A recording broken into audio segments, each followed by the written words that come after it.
Iran और Israel के बीच आप देखते ही रहते हैं जो खबरें आती हैं, जैसे लगता है कि अब दुनिया तबाह हो जाएगी। ऐसी-ऐसी घटनाएँ सामने आ रही हैं, कि दिल को दहला दे रही है। तो वहीं पे इज़राइल और ईरान के बीच किसी भी वक़्त युद्ध बड़े स्तर पे शुरू हो सकता है। एक तरफ अमेरिका में चुनाव है और दूसरी तरफ युद्ध के मैदान में इज़राइल और ईरान आमने-सामने हैं। तो मिडल ईस्ट में अशांति है, जिसको लेके डोनाल्ड ट्रंप ने भी कहा कि अगर हम चुनाव जीतते हैं और हम मिडल ईस्ट में शांति चाहते हैं। उसके बाद बांग्लादेश में हो रहे हिंदुओं पे अत्याचार पे भी डोनाल्ड ट्रंप ने बोला। तो कहीं न कहीं जो मिडल ईस्ट में जो अशांति पैदा हुई है, उसको लेके हम बात करने वाले हैं। जब से इज़राइल ने ईरान के ऊपर हमला किया, उसके बाद ईरान के लोगों में और ईरान की जनता की ये मांग है कि हमारे देश की सेना भी, आईआरजीसी भी इज़राइल पे हमला करे। तो किसी भी वक़्त इज़राइल पे एक बड़ा हमला हो सकता है, जो खुफिया सूत्रों के हवाले से खबर आ रही है। आईडीएफ को ये सूचना मिली है।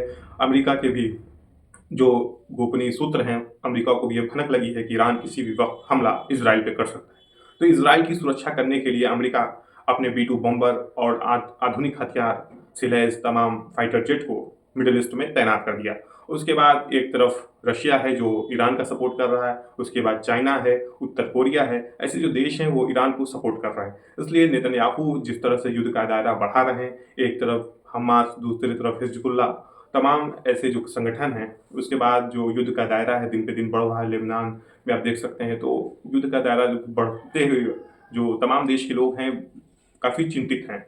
वहीं पे न्यूक्लियर पावर बनने की बात ईरान करता है और कुछ ऐसे खबरें भी आती हैं कि भूकंप का आज से 2 महीने पहले झटका महसूस किया गया, उसके बाद ईरान ने न्यूक्लियर टेस्ट कर दिया। ईरान न्यूक्लियर पावर बन गया, लेकिन अभी तक इसके पुख्ता सबूत नहीं मिले। लेकिन आज ईरान की रक्षा मंत्रालय के प्रवक्ता के द्वारा बताया गया है कि हम न्यूक्लियर पावर बनाने में या एटम बम बनाने में हमें ज़्यादा समय नहीं लगेगा। तमाम उसकी तकनीक और उसके जो सामान चाहिए एटम बम बनाने के लिए, वो तमाम सामान, वो तकनीक ईरान के पास मौजूद है। तो क्या ईरान बनाएगा न्यूक्लियर बम और फोड़ेगा इज़राइल पे? इज़राइल कहता है कि हम न्यूक्लियर बम बनाने नहीं देंगे। तो तमाम ऐसी-ऐसी घटनाएँ जो सामने आ रही है, उसके बाद एक तरफ हमास, एक तरफ हिज़्बुल्लाह, लेबनान, गाज़ा जो तबाही मची है, वहाँ पे खाने खाने बिना लोग तरस जा रहे हैं। वहीं पे इज़राइल की तरफ से जो राहत सामग्री दी जाती थी, मतलब यूएन की तरफ से, उसके बाद इज़राइल की तरफ से ये भी फैसला लिया गया कि उसे रोक दिया जाए, वहाँ पे राहत सामग्री भी नहीं पहुँच सके।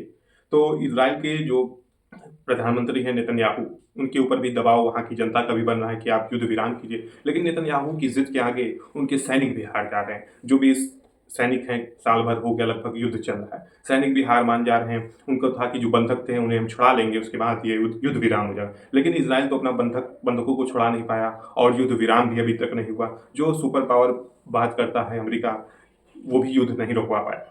तो युद्ध का दायरा दिन पे दिन बढ़ता जा रहा है। किसी भी वक़्त ईरान और इज़राइल के बीच एक भीषण युद्ध छिड़ सकता है। इसलिए ईरान के रडार पे हैं इज़राइल के वो पावर सेंटर, गैस फ़ील्ड, ऐसे जो सेना के जो इमारत है बड़ी-बड़ी आईडीएफ की, उसके ऊपर भी हमला हो सकता है।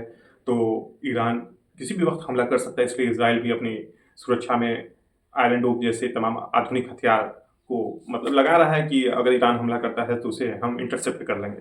तो ईरान, अभी आप देख सकते हैं अमेरिका के द्वारा भी ईरान को कहा गया है कि आप युद्ध मत कीजिए और अगर युद्ध में आप जाएँगे तो इसका भयानक परिणाम आपको देखने के लिए मिलेगा। तो एक तरफ अमेरिका भी हड़का रहा है ईरान को कि आप युद्ध मत कीजिए, आप पीछे हट जाइए, और दूसरी तरफ अमेरिका हथियार भी पहुँचा रहा कि युद्ध विराम कराने की हैसियत नहीं अमेरिका में, लेकिन युद्ध को भड़काने के लिए वो हथियार दे रहा है। तो तमाम जो मानवता को शर्मसार कर देने वाली भी तस्वीर आई, कत्लेआम हो रहा है, तमाम देश के लोग टकटकी लगा के देख रहे हैं। लेकिन एक तरफ हमारा भारत है जो एक मानवता को कहीं न कहीं सपोर्ट करता है, और हमेशा ही भारत ऐसे विचारों को कहीं न कहीं सपोर्ट नहीं करता है जो आतंकवादियों और ऐसे नक्सलवादियों और जो ये सब युद्ध हो रहा है। तो हमारा भारत ऐसे में विश्वास नहीं करता, दंगा और आतंकवाद में विश्वास नहीं रखता। उसका कहना है हमारे देश का कि प्रधानमंत्री नरेंद्र मोदी जी का कि जो भी युद्ध हो रहा है उसे बैठ के बातचीत से उसका हल होना चाहिए। तो आप देख सकते हैं यूक्रेन और रशिया में भी युद्ध हो रहा है, तो प्रधानमंत्री जी हमेशा ज़ोर देते हैं कि जो भी बातचीत है उसे टेबल पे बैठ के ही करना चाहिए, ना कि युद्ध उसका रास्ता है। तो आप देख सकते हैं अभी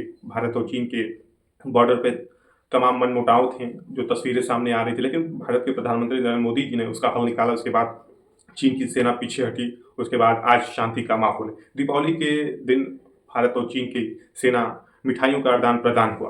तो हमारा यही भारत के प्रधानमंत्री जी का कहना है कि मिल बैठ के ही जो काम हो जाता है, जो प्यार से हो जाता है, वो युद्ध भी करने से नहीं होता। तो हमेशा भारत युद्ध विराम के पक्ष में रहा और ऐसे जो युद्ध हो रहे हैं उसे भारत सपोर्ट नहीं करता। हमेशा मानवता के लिए भारत ने कई हज़ार मेट्रिक टन राहत सामग्री भेजी।